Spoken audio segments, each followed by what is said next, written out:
Hola, soy Noemi González y les voy a hablar acerca del manejo integrado de plagas de granos en almacenamiento. Durante la etapa de post cosecha de granos, el manejo integrado de plagas es un enfoque de control que se utiliza para combatir las plagas que afectan los granos en almacenamiento, con el uso de herramientas y estrategias para minimizar las pérdidas, que a su vez mantenga una responsabilidad socioambiental con la naturaleza. Una plaga se define como cualquier organismo vivo que compite u ocasiona daños a las plantas o a sus productos, ocasionando pérdidas económicas. Durante el almacenamiento pueden presentarse diversos factores que deterioran la calidad de los granos, y entre ellos las plagas, representando una gran amenaza a la inocuidad del alimento. Las principales plagas de los granos almacenados y sus subproductos son los insectos, hongos y roedores. De no existir un control preventivo adecuado, estos insectos y plagas se encontrarán con un ambiente favorable para su crecimiento y desarrollo.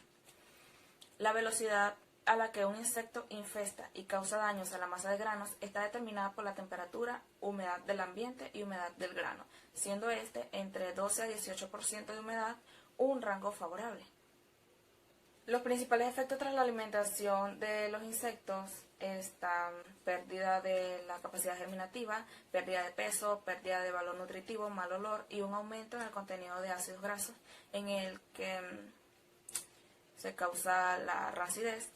Además, con la actividad metabólica de los insectos se crean condiciones de humedad y temperatura bajo las que se desarrollan otras especies de insectos mismas que contribuyen a elevar aún más la temperatura y humedad hasta generar condiciones para la proliferación de hongos.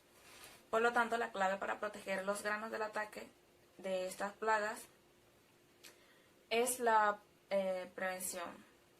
El principio básico del control integrado de plagas es que siempre es preferible evitar que el problema aparezca antes que tomar medidas drásticas y costosas cuando ya el problema está establecido. Para controlarlo, primero es identificar y estudiar incluso de dónde provienen. Los insectos pueden provenir desde la cosecha y luego se establecen en cosechadoras, camiones y silos donde pueden contaminar al grano sano al entrar en contacto con él, como también pueden desplazarse hasta el silo desde otro foco de infección como restos acumulados de grano viejo, alimentos para animales y basura. Por este motivo, la prevención de los insectos debe ser una tarea sostenida en el tiempo, desde antes del llenado, cuando los silos están vacíos, aplicando medidas de limpieza, igualmente realizar la limpieza del grano antes de cargarlo al silo. Y aplicar otras medidas durante el periodo de almacenamiento como el uso de insecticidas y después de la llegada del grano al depósito como la aireación y la refrigeración. Entre los métodos para el control de insectos, la más utilizada es la fumigación, y entre los fumigantes está el gas fosfina, que deriva del fosfuro de aluminio y el fosfuro de magnesio. La fosfina es un gas letal para los insectos capaz de eliminarlos en cualquier etapa de su desarrollo. El éxito del tratamiento con fosfina depende de la hermeticidad del recinto, y con esto me refiero a las entradas o fugas en la estructura, como para eso hay que tapar bien los ventiladores y los conductos de aireación y sellar todas las grietas y roturas presentes previamente antes de la aplicación de las pastillas. Un punto a favor es que la fosfina no afecta el poder germinativo de la semilla. La dosificación de fosfuro metálico recomendada para granos almacenados en silos está en un rango de entre 3 y 6 pastillas de 3 gramos por tonelada de grano. La adecuada dosificación depende de varios factores a saber, desde el grano a fumigar, condiciones ambientales, humedad, temperatura, hermeticidad del recinto. A mayor hermeticidad, menor dosis es necesaria, y según el grado de infestación de la mercadería, mayor infestación, mayor dosis, por supuesto.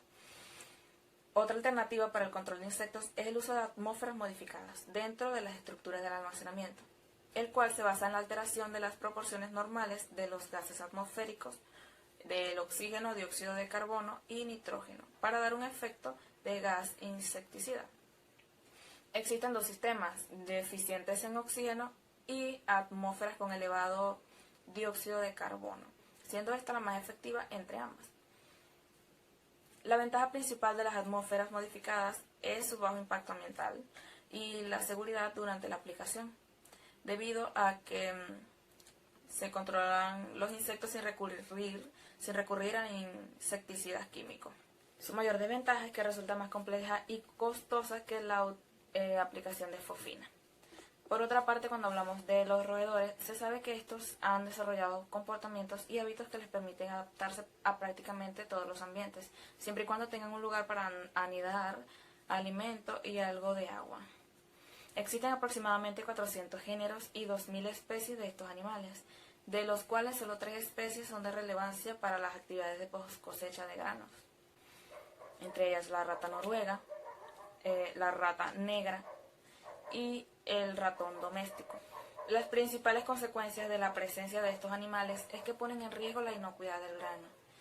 Y no solo eso, sino que los alimentos que han estado en el contacto con heces, orina y saliva de roedores pueden ocasionar enfermedades en el ser humano como la salmonelosis, la leptospirosis, el hantavirus, la fiebre hemorrágica y la rabia, entre otras, presentando un peligro tanto para los consumidores como a los trabajadores durante su jornada laboral. Inclusive también causan daños a las instalaciones como al cableado eléctrico.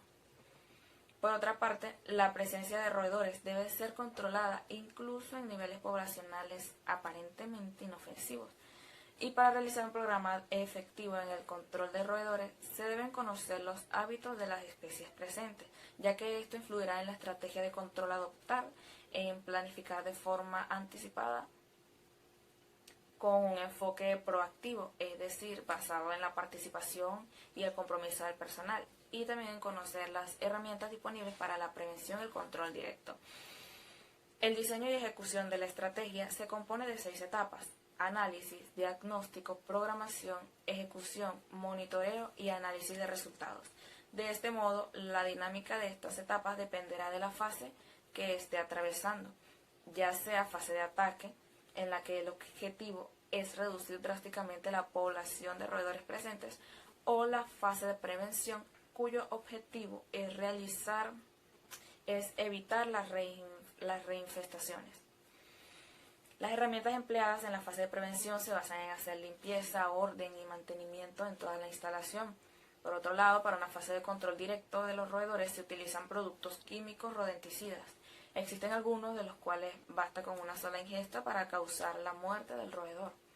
La estrategia de colocación de los cebos se realiza de acuerdo a la especie presente, ya que cada especie tiene un patrón de comportamiento diferente.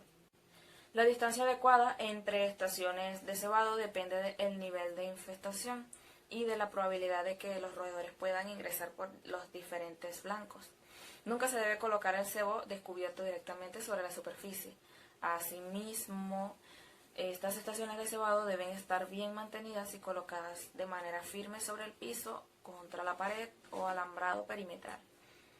Por otra parte, es importante tener en cuenta que no se podrá ubicar cebos rodenticidas dentro de almacenes donde el grano esté a granel por el peligro de contaminación.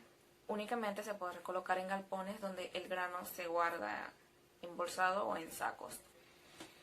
Simultáneamente se debe guardar registro del monitoreo de estaciones de cebado para analizar la evolución del programa de control.